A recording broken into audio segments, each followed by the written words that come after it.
Hi students, welcome back to our channel மாணவன் ஆசிரியர். இந்த வீடியோவில் நம்ம என்ன பார்க்க போகிறோம்னு பார்த்தீங்கன்னா, தமிழகத்தில் 10, 12ஆம் வகுப்பு மாணவர்களுக்கு பள்ளிகள் திறப்பு குறித்து ஒரு முக்கிய அப்டேட் வெளியாயிருக்கு.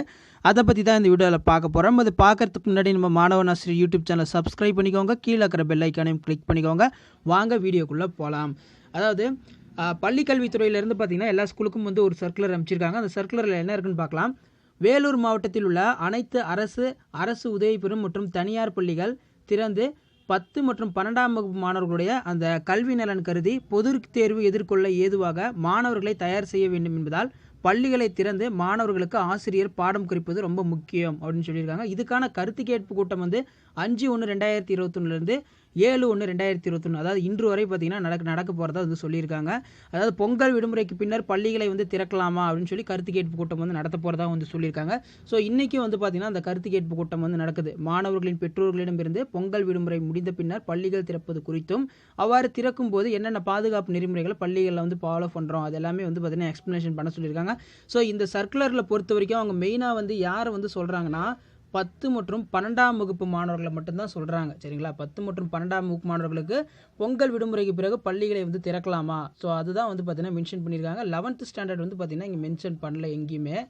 ஸோ அந்த நெக்ஸ்ட் பார்த்தீங்கன்னா மேலும் மாணவர்கள் பெற்றோர்களிடமிருந்து ஏகதனமாக தெரிவிக்கப்பட்டுள்ள கருத்துக்களை தொகுத்து அரசு மற்றும் அரசு உதவி பெறும் பள்ளி தலைமை ஆசிரியர்கள், பெற்றோர் ஆசிரியர் கழக பொறுப்பாளர்கள் மற்றும் மெட்ரிக் பள்ளி, சிபிஎஸ்இ, தனியார் பள்ளி முதல்வர்கள், நிர்வாகிகள் பெற்றோர்களின் கையொப்பம் பெற்று 7/1/2021 அன்று மாலை 5 மணிக்குள் தனிநபர் மூலம் இவ்வுலகத்தில் ஒப்படைக்க வேண்டும். அனைத்து வகை பள்ளி தலைமை ஆசிரியர்களும் கேட்டுக்கொள்ளப்படுகிறது அப்படின்னு சொல்லியிருக்காங்க. மாவட்ட முதன்மை கல்வியாளருக்கு பார்த்தீங்கன்னா அந்த அறிக்கையை சமர்ப்பிக்கணும் அப்படின்னு சொல்லியிருக்காங்க. ஸோ அதில் பார்த்தீங்கன்னா கீழே கொடுத்துருக்காங்க.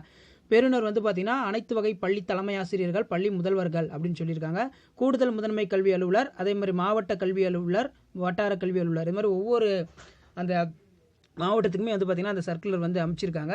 ஸோ இதை பேஸ் பண்ணி பார்த்தீங்கன்னா ஸ்கூல் திறப்பு குறித்து ஒரு அறிவிப்பு வெளியாகலாம். ஆனால் இப்போ பார்த்தீங்கன்னா கண்டிப்பாக பள்ளிகள் திறக்கப்படும் அப்படிங்கிற மாதிரி செய்திகள் வெளியாகிட்டு தமிழகத்தில் பள்ளிகள் திறப்பு பள்ளி கல்வித்துறை உறுதி அப்படின்னு சொல்லியிருக்காங்க.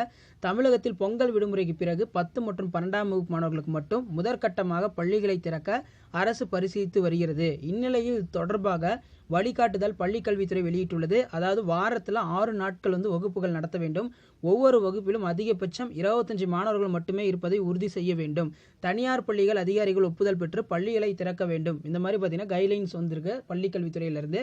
ஸோ அது மட்டும் இல்லாமல் பார்த்தீங்கன்னா இப்போ இந்த பள்ளிகள் திறப்பு குறித்து அந்த படிவத்தில் பள்ளிகள் திறப்பு மற்றும் பெற்றோர்களுடைய கருத்து கேட்பு படிவம், அதில் மாணவர் பெயர், பெற்றோர் பெயர், அது பயிலும் வகுப்பு, அலைபேசி. ஸோ இந்த கருத்து கேட்பு கூட்டத்தில் நிறைய பேரண்ட்ஸ் என்ன சொல்லியிருக்காங்க அப்படின்னு பார்த்தீங்கன்னா பள்ளிகளை திறக்கணும் அப்படின்னு சொல்லியிருக்காங்க. அது மட்டும் இல்லாமல் பள்ளிகள் திறக்கும் போதே அந்த குறைக்கப்பட்ட பாடத்திட்டங்களும் வெளியிடணும் அப்படிங்கிற மாதிரி கோரிக்கையை வச்சிருக்காங்க.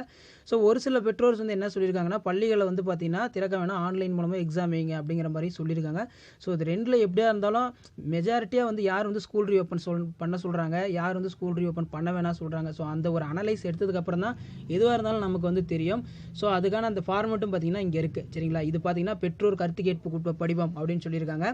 பள்ளியோடைய பெயர், கல்வி மாவட்டம், பள்ளியின் வகை, கூட்டத்தில் கலந்து கொண்ட பெற்றோர்களின் எண்ணிக்கை, பள்ளிகள் திறக்கலாமா என்று ஒப்புதல் வழங்கிய பெற்றோர்களின் எண்ணிக்கை, 10 மற்றும் 12ஆம் வகுப்பு மட்டும் திறக்கலாம், 12ஆம் வகுப்பு மட்டும் திறக்கலாம், 10ஆம் வகுப்பு மட்டும் திறக்கலாம், பள்ளி திறப்பு ஒத்திவைக்கக்கூடிய பெற்றோர்களுடைய எண்ணிக்கை.